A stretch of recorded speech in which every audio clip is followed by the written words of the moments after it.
Bon, en tout cas, bienvenue à tous ceux qui sont là, à ceux qui nous suivent en ligne, là maintenant, ou en replay.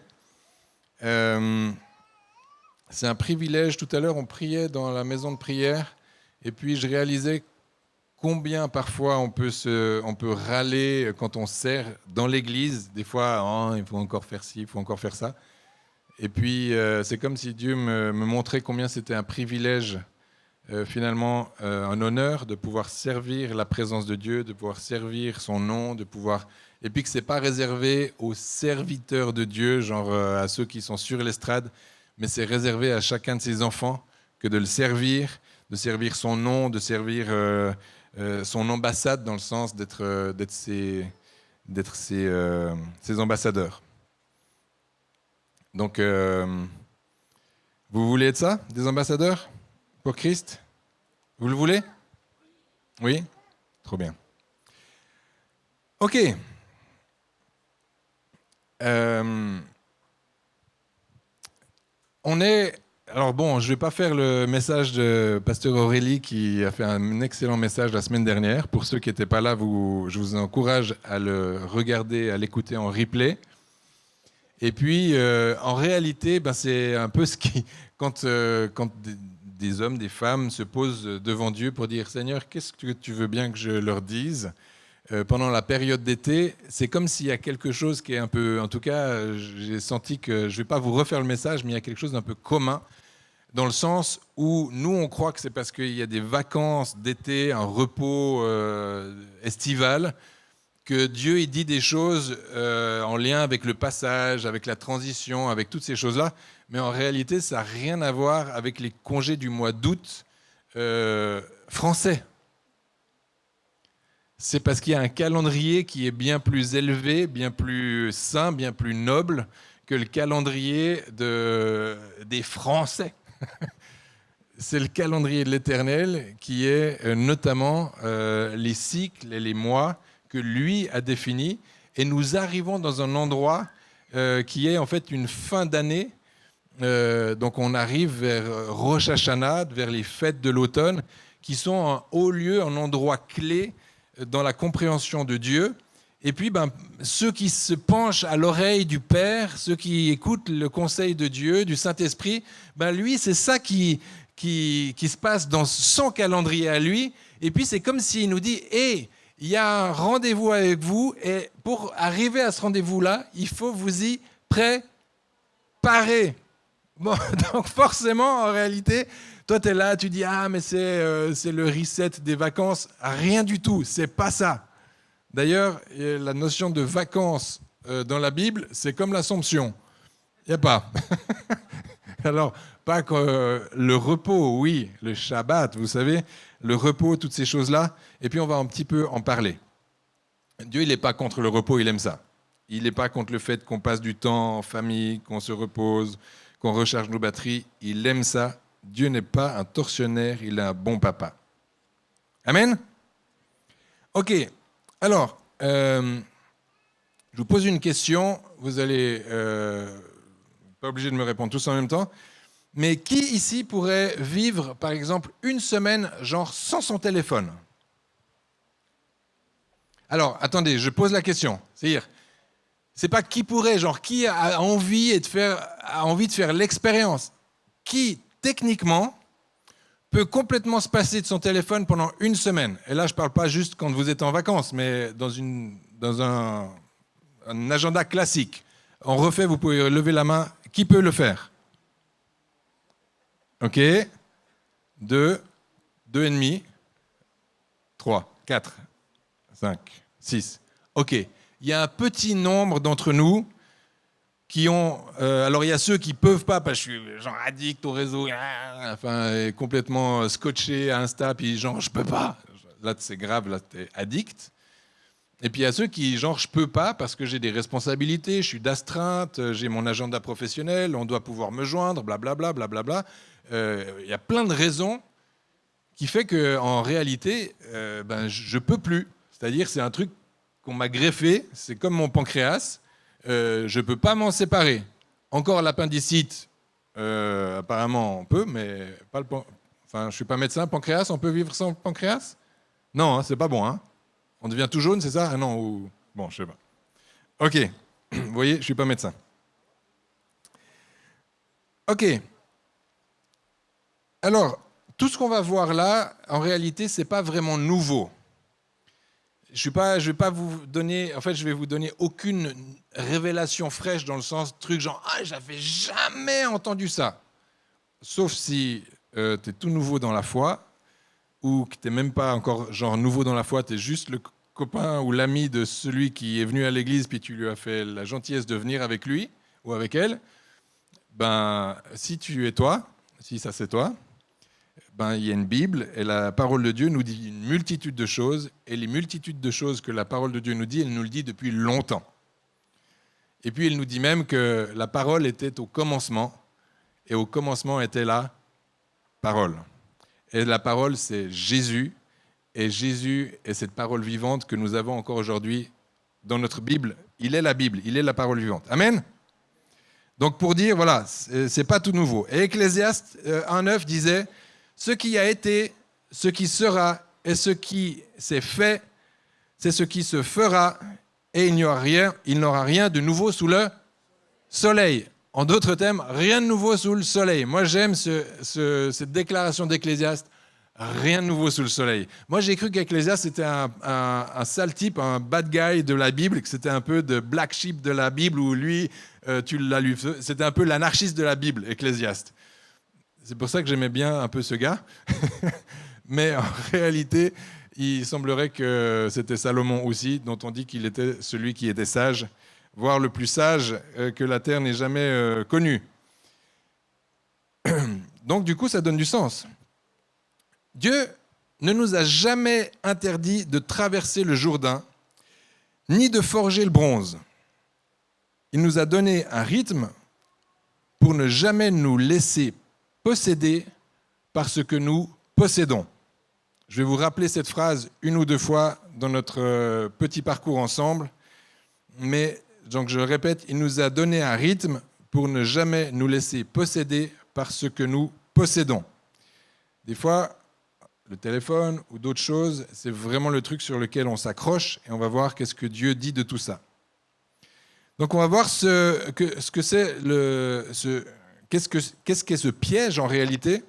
Le piège qu'on trouve dans la Bible, qu'on trouve dans l'histoire dans la Bible, et puis comment est-ce qu'on peut sortir de ce piège, ou qu'est-ce que la Bible dit pour sortir de ce piège, à savoir d'être lié à des choses, d'être lié à des gens, d'être lié à des saisons, d'être lié, et quand on est lié, on n'est pas, voilà, libre. Est-ce qu'il y a des gens qui veulent être libres? Ah ben c'est bien, ok. Alors, on va prendre le passage dans Nombre 21, 8, 9. Donc, la question là, c'est quand le don, le cadeau, devient l'idole. C'est-à-dire, il y a quelque chose, une bonne nouvelle, quelque chose qui dit « Waouh, c'est génial », genre, un exemple. Genre mon téléphone, genre waouh. Ouais, ceux qui ont des enfants, nous on a essayé de donner des téléphones pas avant 14 ans. Des fois c'était difficile parce qu'ils devaient prendre le bus, machin, être tout seul pendant la nuit et tout ça. On a fait des exceptions. Mais il y a un attrait. Les enfants, genre le jour où ils ont leur téléphone, c'est genre c'est le jour de la liberté, quoi. C'est le Graal. C'est waouh, genre. Bon, un peu l'idole, quoi. Quand le don devient l'idole. Nombre 21. 8 à 9. L'Éternel dit à Moïse, magnifique, l'Éternel dit à Moïse, fais-toi un serpent brûlant et place-le sur une perche. Quiconque aura été mordu et le regardera, conservera la vie. Moïse fit un serpent d'airain et le plaça sur une perche, et quand un serpent mordait un homme et que cet homme regardait le serpent d'airain, il conservait la vie. Alors, cette histoire, il y a une autre histoire avant, c'est que le peuple a désobéi à Dieu. Dieu, en colère, fait en sorte qu'il y ait des serpents venimeux qui se répandent un peu partout et qui éliminent un bon nombre de râleurs. Genre les techniques de Dieu, vous pouvez être reconnaissant. Aujourd'hui, les méthodes ont changé. Pour autant, ce que produit, vous savez, la punition, elle est inscrite dans le péché. Donc en réalité, ce n'est pas Dieu qui fait les choses. Si tu es râleur et tout ça, ben, le serpent, il va venir te mordre à un moment donné. Il y a du poison parce que la punition est inscrite dans le péché. Vous avez déjà entendu ça? Oui? Alors c'est bien de le considérer. Mais là, Dieu donne un antidote. Il dit, ah attention, enfin c'est Dieu qui dit à Moïse, fais ça et tu verras, ceux qui se feront mordre à partir de ce moment-là, ils pourront être guéris. Donc ce serpent devient une bénédiction, ce serpent d'airain qui a été forgé ou coulé, je ne sais pas comment ça a été fait, ça devient une bénédiction. Ça va? Ça, c'est le don que Dieu fait. Donc, l'ordre divin, c'est que l'objet, il est légitime, ça a marché, c'est Dieu qui l'a fait, et c'est pas genre une idole païenne, c'est pas un truc construit, parce qu'à cette époque-là, vous savez, il y avait le veau d'or, il se construisait des dieux de fer, de différentes matières, et puis ils adoraient ces dieux-là. Là, non, c'est construit de main d'homme, mais c'est initié par Dieu lui-même. Comprenez la différence? Oui? Et c'est pas en touchant le truc, c'était en regardant. Tout à l'heure, tu disais que c'était le regard, et là, dans ce passage-là aussi, c'était au travers du regard. Les gens regardaient le serpent et paf, ils étaient guéris. Beaucoup, beaucoup plus tard, presque 700 ans plus tard, on peut lire dans 2 Rois 18,4,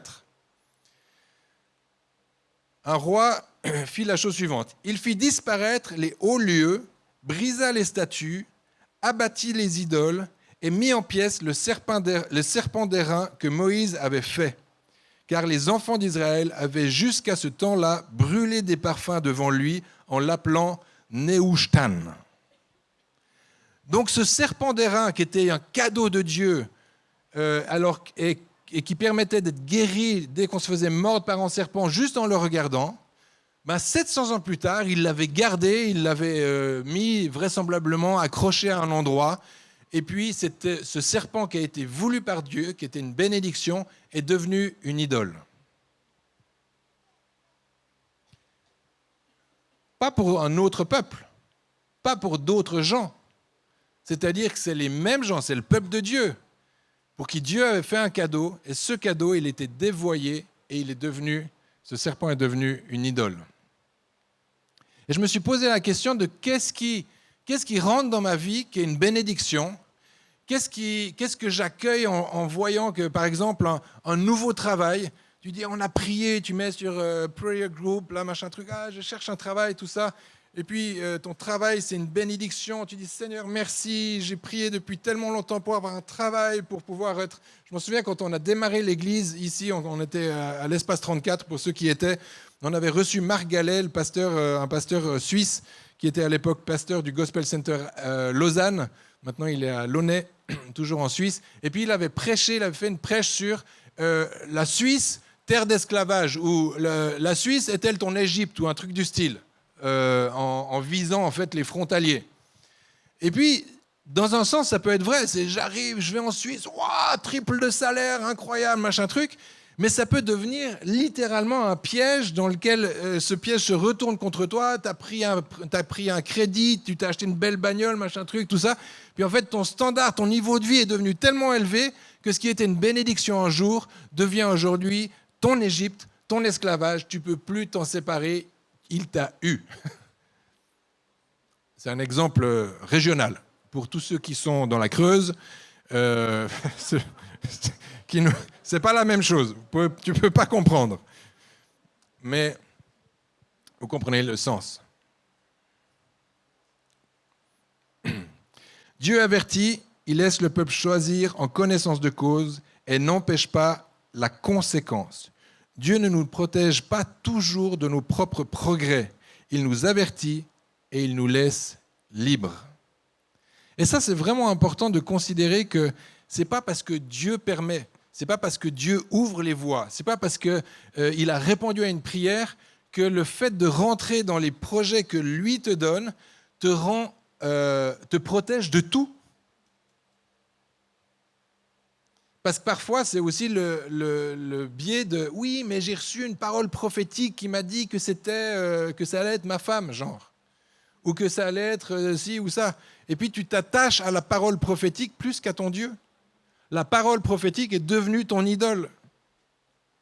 Pourtant, Dieu avait parlé, Dieu il avait dit.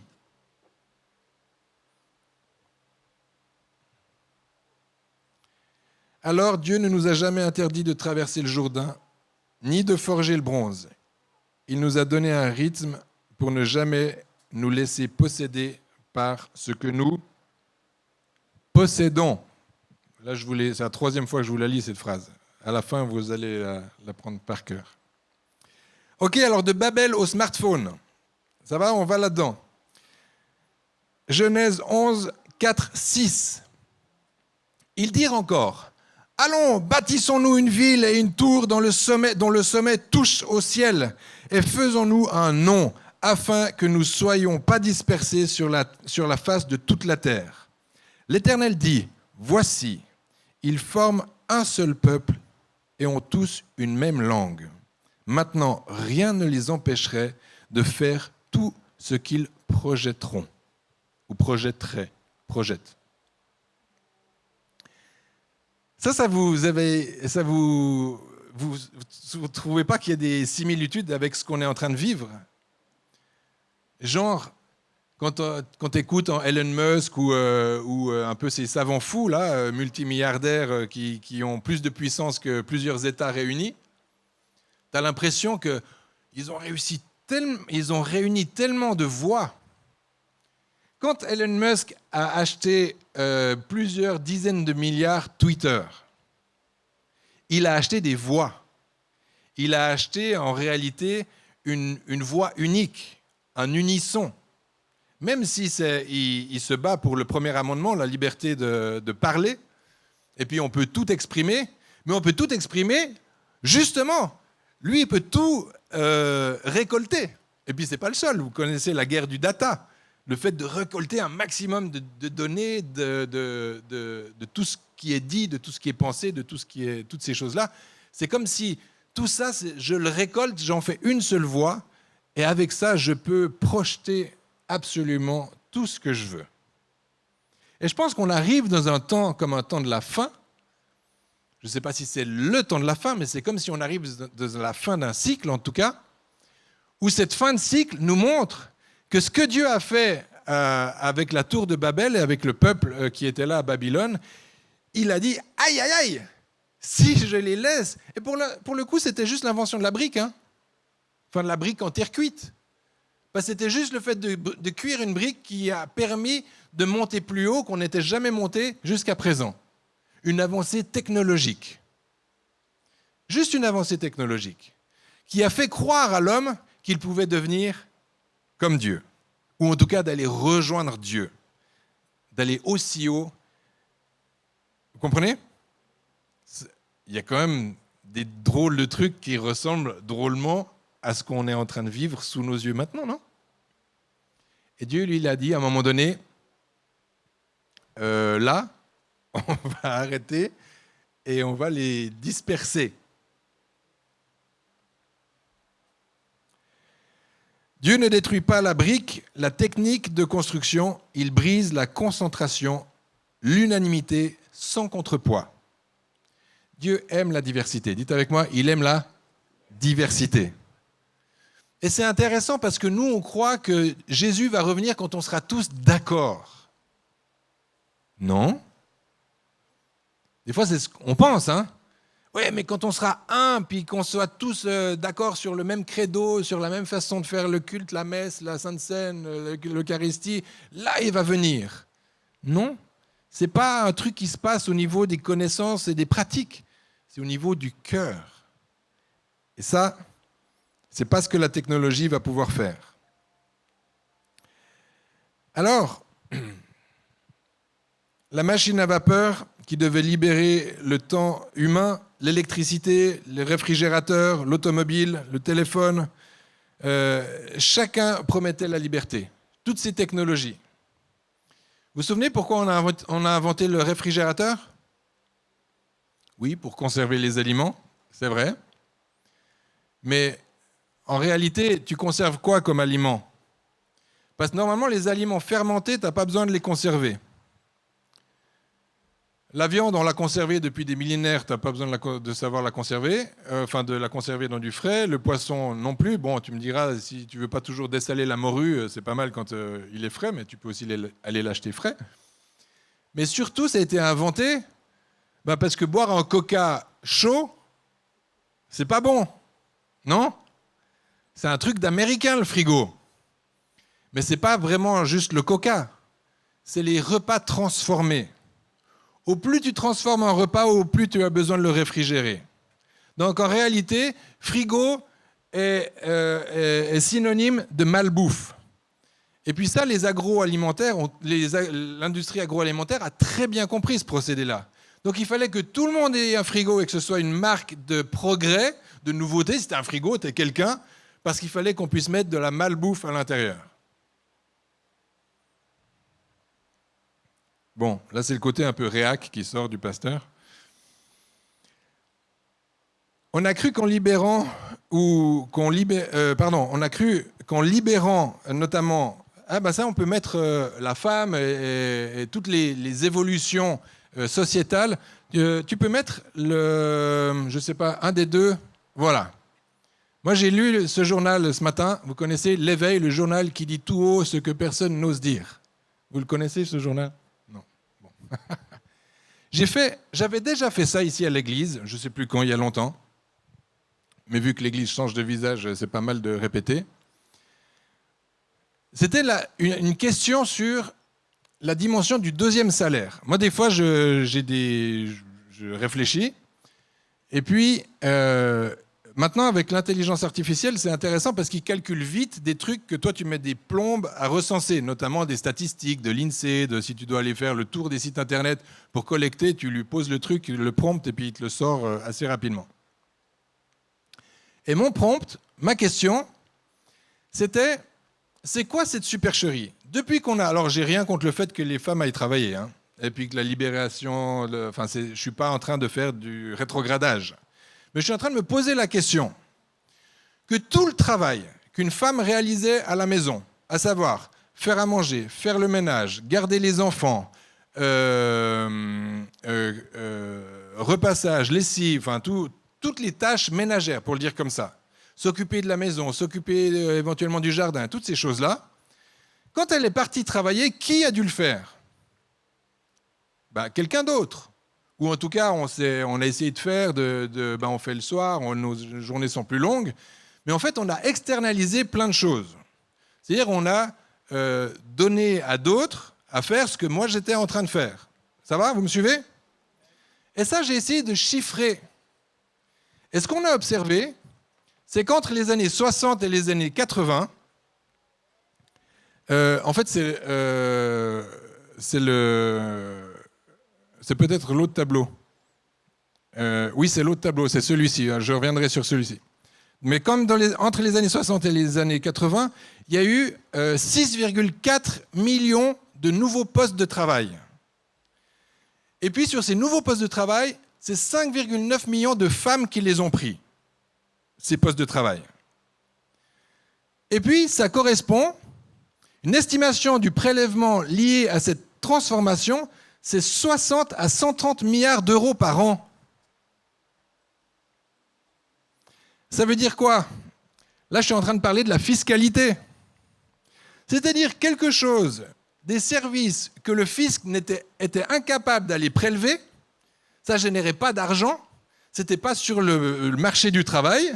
Donc l'État, lui, il avait 60 à 130 milliards d'euros, bon c'était des francs à l'époque, je ne sais pas la traduction, mais sur lequel il ne pouvait rien prélever. Tu m'étonnes que tu fais une révolution. Tu m'étonnes que tu ouvres des voies pour que madame puisse aller travailler. Parce qu'en réalité, ça rapportait un max de fric. Bon. Vous aimez ce genre de tableau ? Parce qu'à un moment donné, tu dis, Seigneur Jésus, j'en ai tellement marre de mon mari, fais que je puisse aller travailler moi aussi. Et puis ces gamins que j'ai autour de mes pieds là toute la journée, fais que j'aille travailler. Il répond, Il donne la bénédiction, il ouvre le Graal extraordinaire. Tu peux maintenant aller travailler. Tu peux maintenant avoir la pilule de contraceptive. Tu peux accéder à certains droits dont tu n'avais absolument pas accès avant. Mais il y a un revers de la médaille. C'est-à-dire ce que je pensais être à un moment donné, et puis là je ne vise pas la femme en particulier, on est responsable, les hommes, de toutes ces affaires-là. C'est des changements de société. On est d'accord ? Changements de société. Mais ces changements de société, si on fait comme le serpent d'airain, c'est-à-dire pas 700 ans après, mais 50 ans après, 60 ans après, on a oublié que le serpent d'airain, c'était une bénédiction pour la maison. On a oublié que Dieu avait ouvert une voie d'excellence parce qu'il y a plein de gens qui étaient en train de se faire mordre par des serpents et qui mourraient de ça. Et Dieu, dans sa grâce, il a dit « Moïse, fais vite quelque chose, construis un truc et tu verras, dès qu'il le regardera, ils seront guéris. » Et nous, on est là, tant d'années après, et on se regarde à faire nos budgets de famille, à réaliser qu'en réalité, il faudrait que tu enquilles pas un travail, pas deux travails, mais 3 travails pour pouvoir payer finalement ce que... on peut remettre l'autre diapo, s'il te plaît. Que ce qui, à l'époque, mon loyer était à 10,7% de mon revenu. Aujourd'hui, on est à 22,8% de mon revenu. Et ça, ce n'est pas Annecy. Annecy, tu es à 43% de ton revenu. Et pour certains, 100% du revenu. Regardez les dépenses. Dépenses préengagées. Tu avais 13,5% de dépenses préengagées, aujourd'hui tu es à 30,4%. Le monde change. Est-ce qu'on croit être des bénédictions et des progrès ? En réalité, ça devient des idoles ou des pièges, des asservissements. Bon, ça c'est un peu pour la blague. Merci, tu peux retirer. Mais c'est exactement là où nous sommes aujourd'hui, où nous avons cru que l'école pour tous, que les 35 heures, que toutes ces choses qui sont des vrais progrès. Les vacances payées, c'est des vrais progrès. Mais il y a un revers de médaille, il y a quelque chose que on ne nous dit pas dans l'intitulé, et que quand on se réveille et qu'on regarde les incidences de ce que ça produit dans nos vies, c'est comme si c'est trop tard. C'est comme si on est piégé dans une impasse où on se dit « mais c'est pas possible, je me suis fait eu ». Mais quand on a Dieu, il y a toujours une capacité, par la foi, de faire des moves, de faire des changements de vie qui ne sont pas sages aux yeux des hommes, mais qui sont parfois nécessaires et sages aux yeux de Dieu. Donc là, je suis en train de commencer à travailler votre esprit. Alors que vous êtes là en repos pendant les vacances, vous passez du temps en famille, vous avez du temps pour pouvoir vous projeter sur l'avenir et puis de dire mais qu'est-ce que je vais poser devant Dieu à ce fameux Rosh Hashanah ? Quelles sont les résolutions que je vais prendre ? Parce qu'après, il y a Purim, vous savez, après il y a le grand pardon, après il y a un moment où je peux me repentir, où je peux demander pardon à Dieu pour les choses que j'ai faites ou que je n'ai pas faites. Il y a un cycle que Dieu a prévu qui est vertueux et il nous y prépare maintenant. Et nous, notre rôle en tant qu'Église, c'est aussi, juste pas de passer du bon temps de communion, mais c'est aussi que la parole de Dieu vienne nous rappeler ce qui a été dit depuis toujours, rien de nouveau sous le soleil, mais ce qui a été dit et les pièges dans lesquels le peuple de Dieu lui-même, qui était au plus proche, ils avaient la présence de Dieu, c'était dans le tabernacle, Dieu était avec eux, ils étaient le peuple élu de Dieu, choisi, sorti de l'esclavage, ils avaient tout, ils se faisaient nourrir à la becqueté, il y avait tout pour eux, mais malgré ça, ils sont devenus râleurs, ils sont devenus inconséquents et ils ont même fait des erreurs au point de manquer ce que Dieu est en train de dire pour eux, qui était une bénédiction, ils l'ont trouvé tourné en malédiction. Encore 1 Corinthiens 6,12. Il est dit « Tout m'est permis, mais tout n'est pas utile. Tout m'est permis, mais je ne me laisserai asservir par quoi que ce soit. » Dites avec moi « Je ne me laisserai asservir par quoi que ce soit. » En d'autres termes, rien de ce que Dieu n'a pas prévu pour moi deviendra mon maître, deviendra un idole, deviendra une servitude pour moi. Amen. Galates 5,13 dit « Vous avez été appelés à être à la liberté, frères. Seulement, ne faites pas de cette liberté un prétexte pour vivre selon la chair. Parce que c'est ça l'enjeu. C'est que je rentre dans une voie de liberté.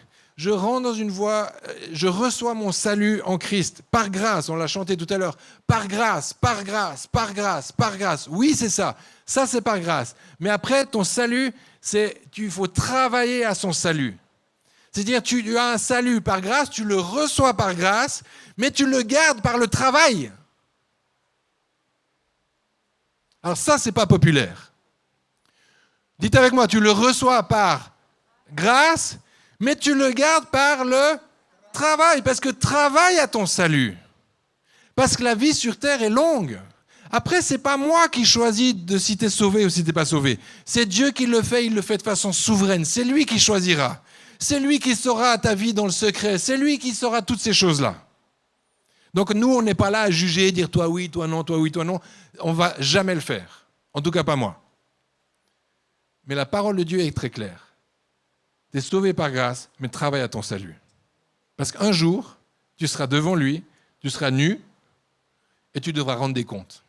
Et si tu dois rendre des comptes, c'est pourquoi, quand moi je vais rendre des comptes à notre magnifique comptable Bernard, je vais comme ça, je vais rendre des comptes, je dois rendre des comptes. Pourquoi ? Pour qu'il me dise, ok, on continue. Genre, ok, j'ouvre la porte.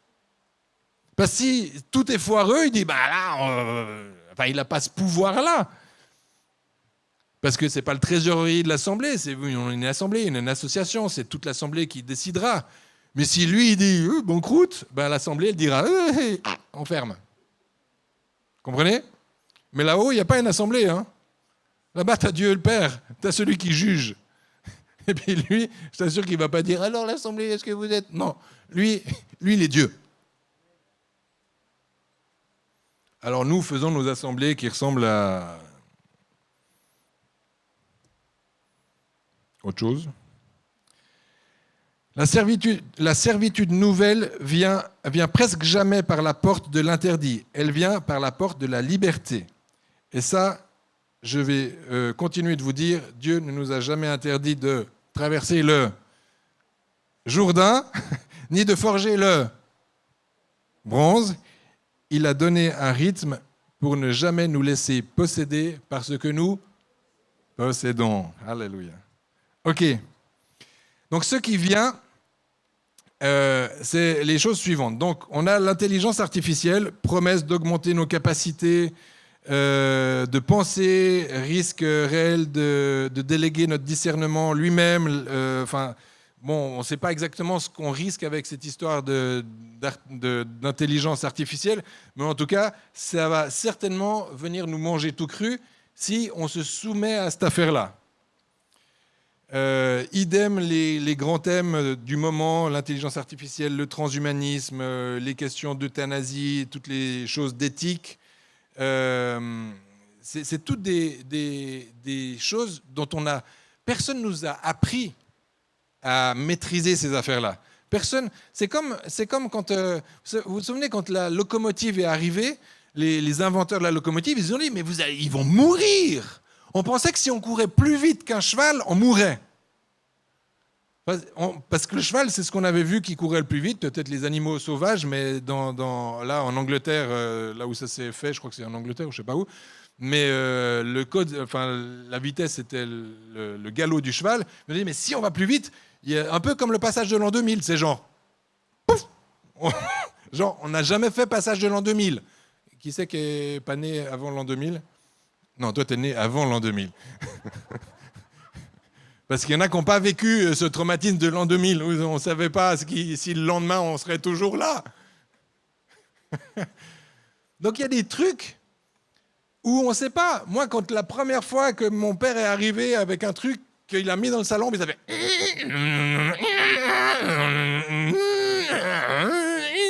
Puis il dit, c'est pour écrire mes prochains courriers. Je lui dis, ah bon ? Non, mais tu avais l'impression d'avoir, je sais pas, un truc d'une autre planète qui est arrivé dans ton salon. Je pense qu'ils ont fait exprès. le bruit là, parce qu'ils n'étaient pas obligés de faire en sorte que ce machin fasse du bruit. Non mais moi je suis pas technicien, mais j'imagine que tu pouvais faire taire ce machin. Donc s'il faisait du bruit, c'était genre, fais gaffe, il y a un truc qui se passe, ça arrive dans ta maison, ça va être très bizarre. Et puis comme quand tu achetais un jeu, alors tu devais écrire, alors moi je suis francophone, alors quand j'ai acheté un jeu pour mon premier Commodore 64, donc tu allais au magasin, tu achetais, bonjour, je viens acheter un jeu, et le jeu il était cher, tu mettais genre 100 balles pour un jeu.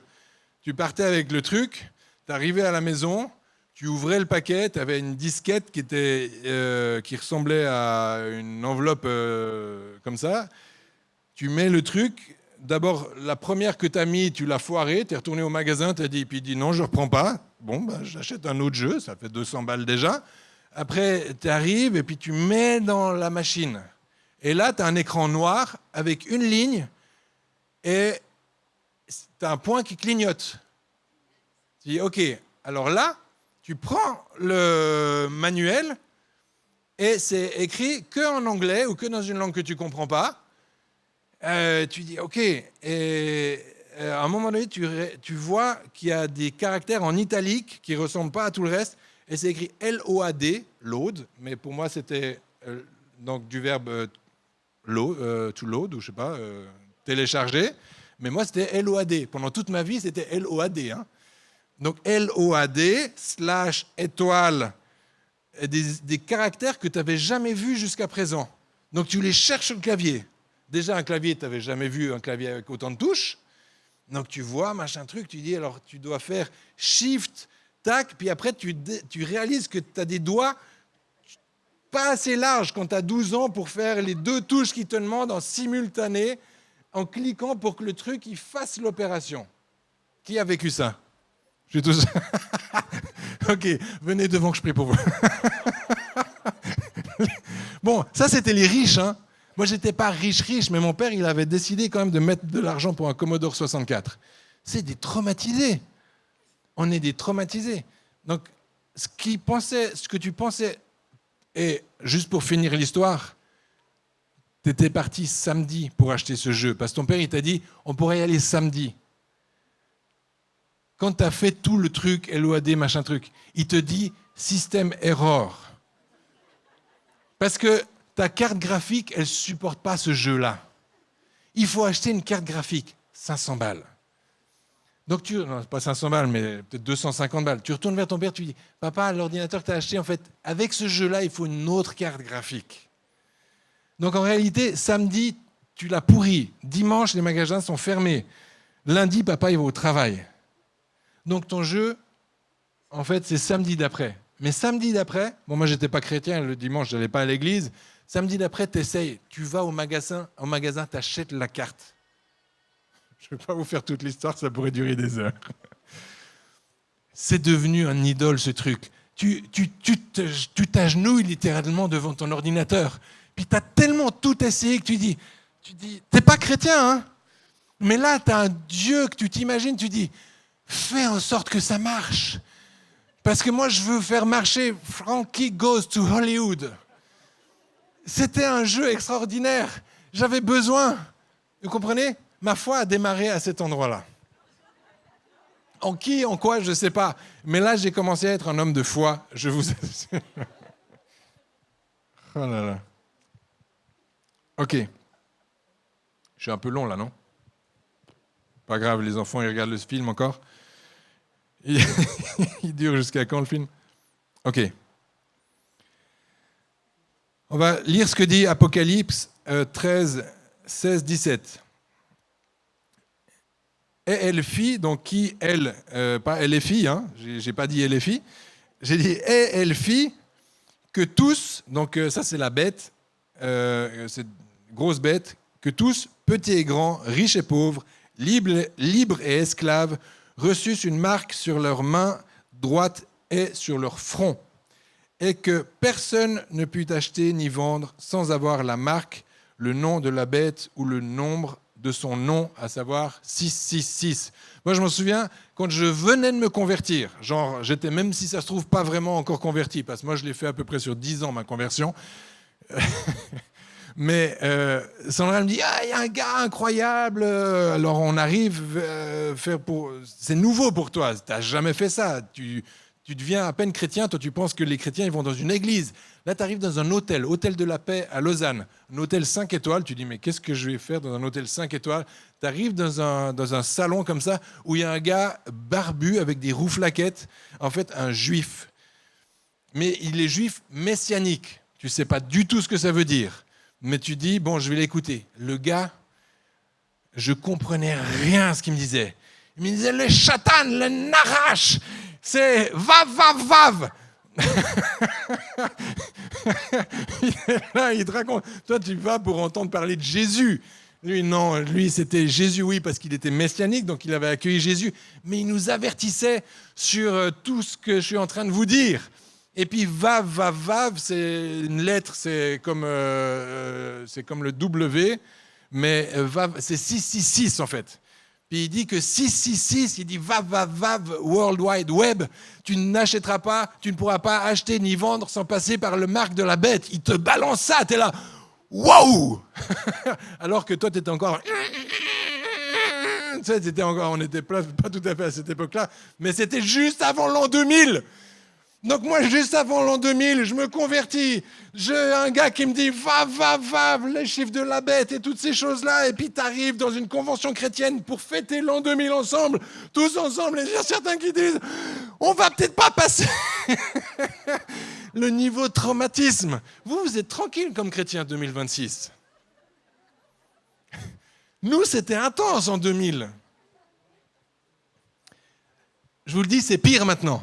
Parce qu'on s'approche de quelque chose qui est pire. Parce que la parole de Dieu nous informe qu'il y aura des bruits de guerre, des tremblements de terre, il y aura des famines, il y aura tout ce qui se passe quand tu regardes BFM TV, c'est là, c'est maintenant.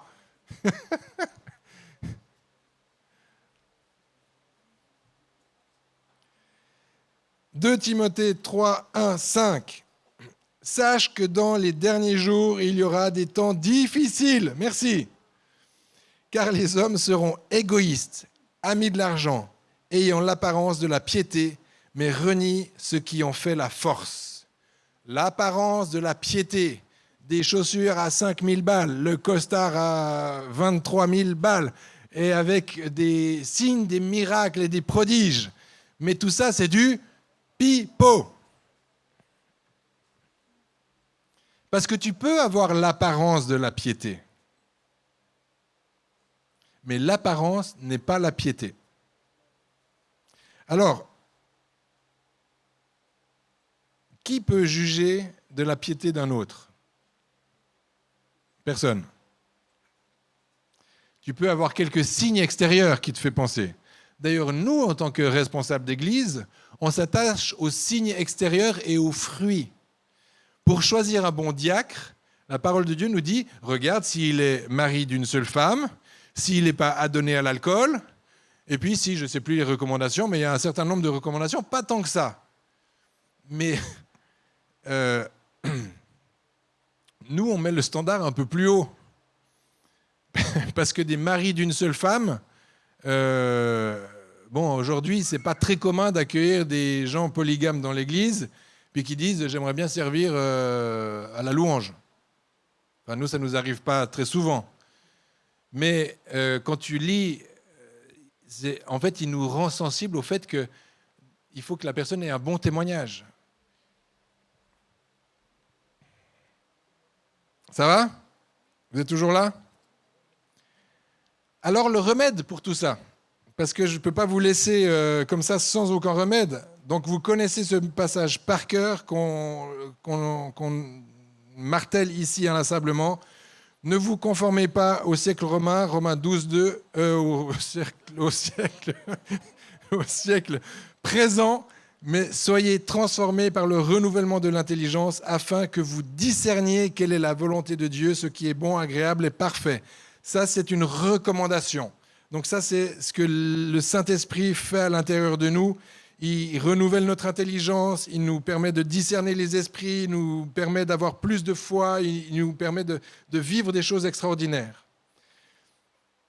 Donc ce n'est pas fuir le monde, c'est discerner exactement l'attitude de Josué que Josué a eue quand il dit, Josué 24, 14, 15, « Maintenant, craignez l'Éternel et servez-le avec intégrité et fidélité. Si vous ne voulez pas servir l'Éternel, choisissez aujourd'hui qui vous voulez servir. Moi et ma maison, nous servirons l'Éternel. » Donc en réalité, il y a une invitation, comme une invective. Il dit, vous avez le droit de ne pas le servir, vous avez le droit de faire ce que vous voulez, vous pouvez avoir votre vie comme vous la souhaitez. Mais ne dites pas que vous êtes en train de servir l'Éternel. Parce que servir l'Éternel, il y a, j'allais dire une façon, mais il y a un protocole. Et son protocole, c'est sa parole. C'est la Bible, c'est celle qu'il nous a donnée. Et il y a des indications, il y a aussi des contre-indications. Il y a un mode d'emploi pour plaire à Dieu. Alors, regardons concrètement de quel rythme il s'agit. Dieu n'a jamais laissé son peuple sans garde-fou. Il en a posé 4 échelles, de la plus courte à la plus longue. Alors, c'est quoi les échelles que Dieu nous a données? C'est quoi les rythmes que Dieu nous a donnés? Dans Exode 20, 8 à 11, « Souviens-toi du jour du repos pour le sanctifier. Tu travailleras 6 jours et tu feras tout ton ouvrage. Mais le 7e jour est le jour du repos de l'Éternel. » Donc Dieu, il est en train de nous donner une pépite, une perle, quelque chose qui nous permet que chaque semaine, chaque fois que tu comptes 7 jours, il y a un de ces 7 jours que tu dois mettre en repos. Tu dois lui consacrer ce jour pour être dans son conseil. Tu ne peux pas être à fond les ballons. Moi, il y a quelque chose que je reconnais à la France. Alors peut-être que c'est la France socialiste, c'est la France, peut-être l'héritage d'une France socialiste de gauche, qui est pour moi quelque chose qui peut nous sauver aujourd'hui. Si je la mets en comparaison avec les États-Unis. Les États-Unis, la plupart des gens sont endettés et largement endettés. La plupart des gens travaillent 6 jours par semaine. La plupart des gens travaillent à peu près entre 40 et 50 heures par semaine. Donc en réalité, c'est une société qui est à bout. Ils ont 2 semaines de vacances par année. Ils n'ont pas de ressources. C'est-à-dire, si demain Trump il dit « Allez les gars, là, il faut commencer à... Là, il faut y aller, là, parce que effort de guerre, il faut y aller, il faut mettre les bouchées doubles. » Ils sont déjà au taquet et ils sont endettés jusqu'au cou. Il y a des Canadiens qui sont par là? Ils sont là, les Canadiens? Oui? C'était là, les Canadiens? Bon, on vous aime encore.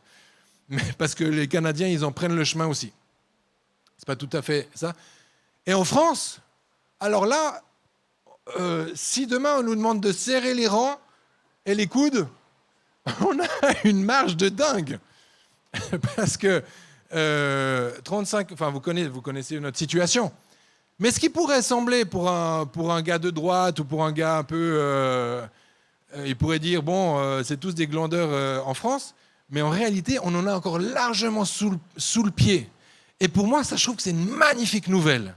C'est une énorme opportunité. Pas de devenir des Américains, mais si demain, il faut qu'on se réveille, si demain, il faut que cette France, elle devienne une France vertueuse, et puis que je ne fais pas de la politique, j'en sais rien, je n'ai pas un programme. Mais en tout cas, ce que je vois, c'est qu'il y a une réserve qui est là, où on n'est pas tous au taquet. Bon, il va falloir qu'ils lèvent un peu les salaires, parce qu'on est un peu tous genre étouffés. Mais il y a encore du potentiel. Dites avec moi, il y a du potentiel. Et il y a une bonne nouvelle, non, ce soir? La France n'est pas saturée.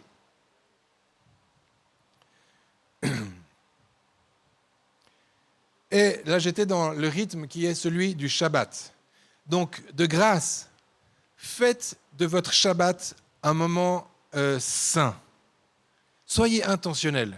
Prenez un jour de repos. Et que ce jour de repos soit pas juste pour anticiper la suite, parce que ce n'est pas ce que Dieu a fait. Dieu s'est reposé pour regarder ce qu'il avait fait. Notre regard, souvent, dans notre jour de repos, on se dit « Ah, on se repose parce que je vais préparer ma semaine à venir. » Dieu n'a pas fait ça. Dieu, il se reposait en regardant ce qu'il avait fait de bien. Et il a dit « Ça, c'est bon, ça, c'est bon, ça, c'est bon, ça, c'est bon, ça, c'est bon, ça, c'est bon. » Et le premier, ça, c'est pas bon, c'est que l'homme soit seul. Ça, c'est pour les célibataires.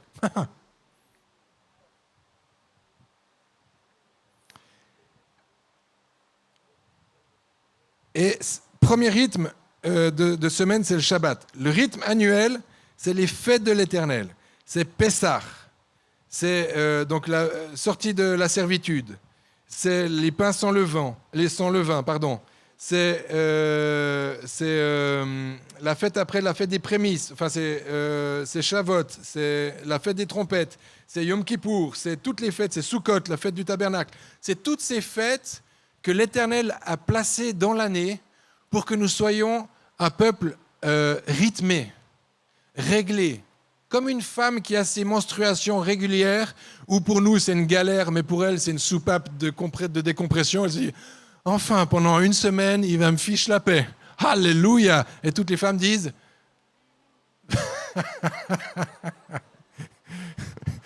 nous c'est notre blague un peu, parce que moi franchement, quand c'est la semaine rouge là, bon, la semaine rouge...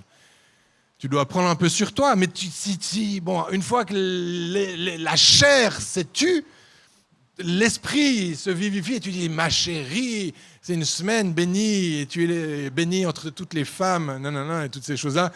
Bon, je ne vais pas faire trop de... Mais Dieu a prévu ces cycles parce que Dieu est bon et parce qu'il sait que dans le couple, il y a besoin d'oxygène, il y a besoin que tu arrêtes d'être un pot de colle, un post-it collé à tous les trucs, toi l'homme. Et Dieu avait prévu ça.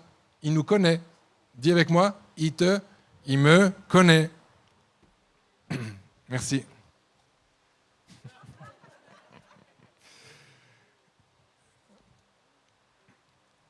Donc il y a des cycles et Dieu il a fait ces cycles parce qu'il nous aime et il nous connaît. Les fêtes de l'Éternel, ce sont des cycles annuels que nous devons reconnaître, que nous devons creuser. Nous, on essaye d'enseigner ici, on essaye de vous faire rentrer un peu dans cette bénédiction-là, mais en réalité, c'est des cycles qui doivent être attachés à votre vie de famille, à votre vie à vous. C'est dans votre maison, c'est dans votre foyer, c'est bien sûr à l'église, mais c'est d'abord pour vous, ces fêtes-là. Elles ne sont pas faites pour Dieu, elles sont faites pour vous. Amen. Et il y a les rythmes annuels. Les rythmes qui ne sont pas annuels, mais qui sont tous les 7 ans. Vous savez, la Shemitah, je ne vais pas enseigner là-dessus. Mais tous les 7 ans, Dieu nous demande de nous reposer, nous et la terre. La terre, de mettre en jachère les territoires. Donc Dieu, il est très intentionnel. Puis après, il y a le jubilé, c'est-à-dire tous les 49 ans, la 50e année, c'est une année de jubilé, où c'est la remise, même pendant la Shemitah, c'est la remise des dettes. Tu libères les esclaves, à savoir les employés.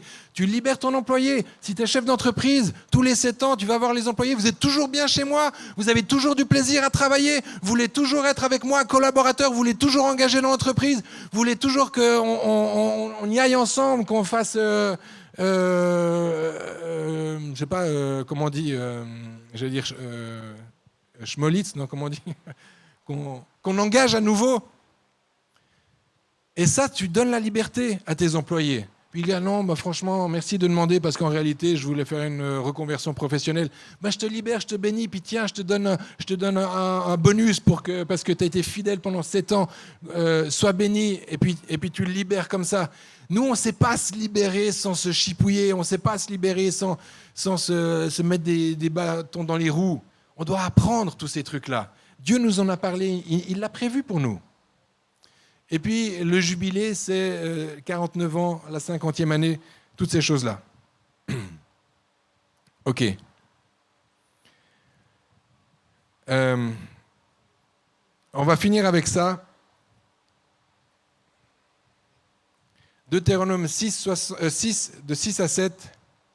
« Et ces commandements que je te donne aujourd'hui seront dans ton cœur. Tu les inculqueras à tes enfants et tu en parleras quand tu seras dans ta maison, quand tu iras en voyage et quand tu te coucheras et quand tu te lèveras. » À savoir, tout le temps. C'est ces commandements, ces paroles d'encouragement, c'est ce que Dieu veut que nous puissions ressasser parce que Dieu, il est bon avec nous. Il ne nous abandonne pas, il ne nous a jamais abandonnés d'ailleurs. Et Dieu ne nous a jamais interdit de traverser le Jourdain ni de forger le bronze. Il nous a donné un rythme pour ne jamais nous laisser posséder par ce que nous possédons.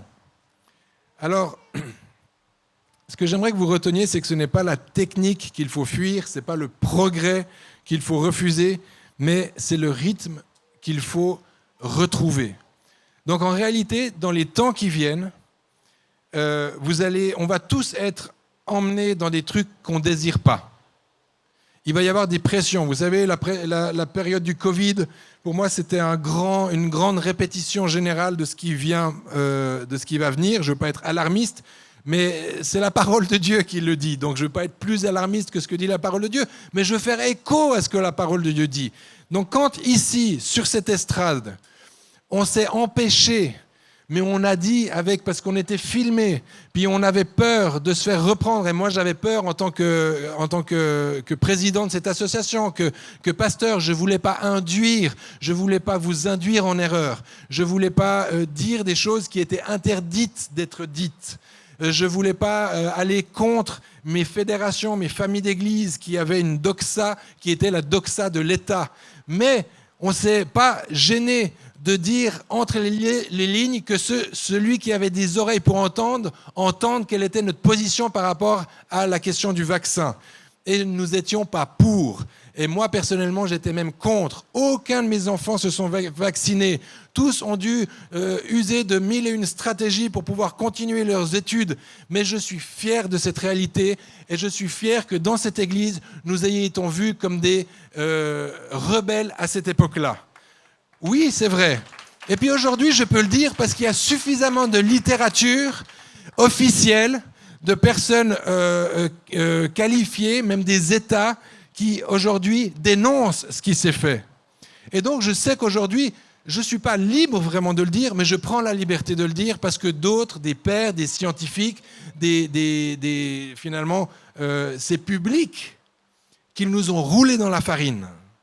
Et j'aimerais prendre l'occasion de vous le dire et de faire en sorte que vous ayez ces oreilles pour entendre et ce qu'on vous a proposé comme un serpent d'airain à un moment donné ne devienne pas quelque chose qui, et je ne dis pas que c'était un serpent d'airain, mais ce qu'on vous a présenté comme un serpent d'airain, que derrière ça se referme sur vous comme un piège qui vous rend captif pendant 700 ans. Donc on est dans une situation aujourd'hui, et cette situation vient, où il va falloir que nous soyons éveillés et pas naïfs. Et que si nos libertés individuelles fondent, qu'elles fondent. Parce que notre liberté, elle est en Christ. Et ça, personne ne peut nous le retirer. Sandra parlait de cet homme qui était torturé pendant des années dans des prisons chinoises. Il a fait le bon choix. Et ce choix-là, peut-être qu'on ne sera pas torturé pour notre foi, mais par contre, on sera torturé de ne pas pouvoir aller au restaurant. On sera torturé de ne pas pouvoir prendre des billets d'avion. On sera torturé de peut-être devoir changer de travail parce qu'on ne pourra plus aller à notre travail si on n'a pas fait carpette pour l'une ou l'autre de nouvelles trucs qu'ils vont nous inventer. Ça vient, c'est ici. Donc, mon église, mais en tout cas l'église qui est là, vous, je ne veux pas vous infantiliser, mais j'avais envie de dire comme mes enfants, parce que j'ai envie de vous parler comme si je parlais à mes enfants. J'aimerais qu'à un moment donné, vous ayez cette capacité, le Saint-Esprit avec vous, et que vous ayez toute liberté de faire le choix qui correspond à l'éthique que vous-même vous êtes fixé. Mais l'éthique que vous êtes fixée, vous l'avez puisée dans la parole de Dieu. Et vous avez vu qu'il y a des pièges, qu'il y a des choses dont on vous dira qu'ils sont des prophètes, mais en réalité, c'est des faux prophètes. On vous dira que Jésus, il est ici, Christ est là, Christ est là, Christ est là, mais en réalité, ce seront des faux Christ. Donc, la période qui vient, c'est chaud, les amis. C'est chaud bouillant. Mais c'est la période dans laquelle nous rentrons. Et pourquoi j'ai pris des démonstrations qui sont... Je ne veux pas faire comme le complotiste. Et en réalité, il n'y a pas de complot. L'ennemi est malin.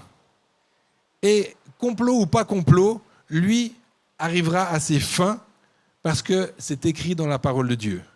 Mais ce qui est aussi écrit dans la parole de Dieu, c'est que nous sommes vainqueurs en Jésus-Christ. Et que lui ne peut pas nous atteindre plus que de mesure. Il peut atteindre notre chair? Au pire. Mais notre esprit est libre, toujours libre, de dire que Jésus-Christ est notre Seigneur et Sauveur, pour toujours. Amen. Alors, on va finir sur cette bonne note. Ces bonnes paroles. Mais j'aimerais qu'on puisse se lever.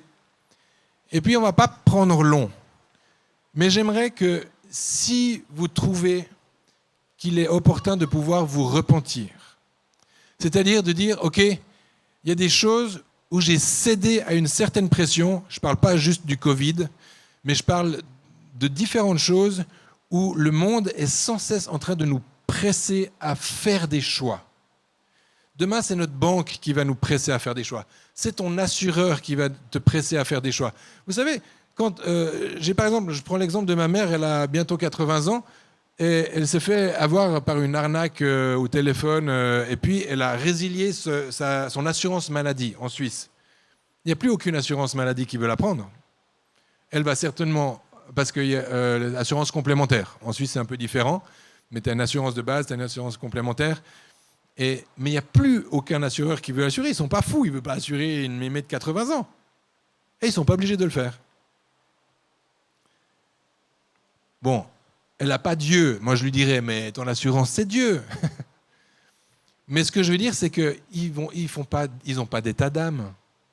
Ils ne vont pas dire, oh, ma petite dame, vous n'avez plus d'assurance, ben, écoutez, on va vous faire un contrat qui va bien aller pour vous. Vous allez payer pas grand-chose et on va vous donner des prestations de dingue. Vous connaissez ce genre d'assureur? Enfin, si, ils disent ça. Mais dès que tu as une boulette et t'appelles, ah, vous n'avez pas vu l'Astérix?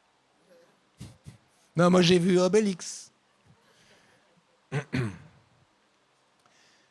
Mais j'aimerais qu'on puisse passer dans un temps où, Saint-Esprit, je te demande de venir dans la vie de chacun d'entre nous et qu'on puisse avoir cette opportunité ce soir de te demander pardon, de me repentir parce que j'ai cédé à la pression du qu'en dira-t-on.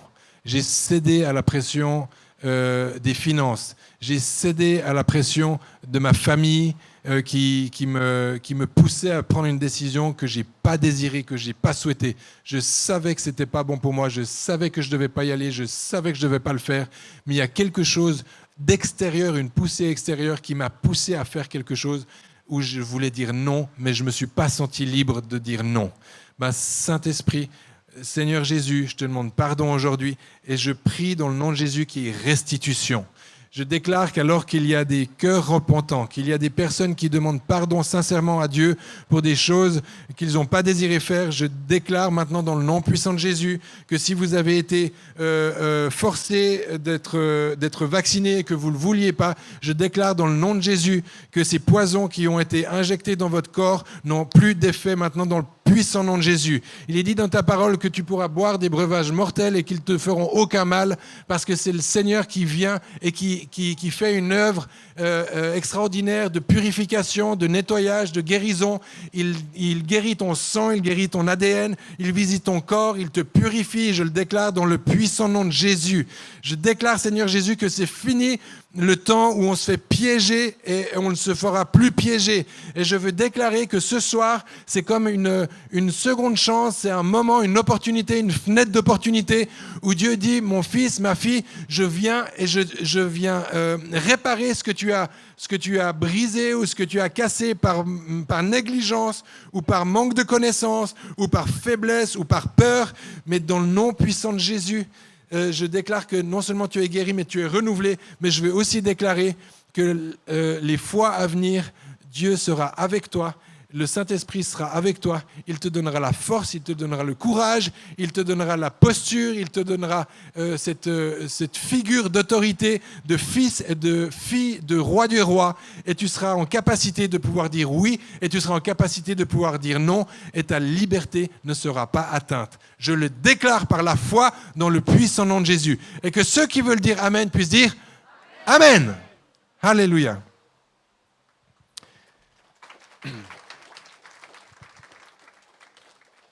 Désolé, j'ai été un peu long. J'ai profité que les enfants avaient encore un film.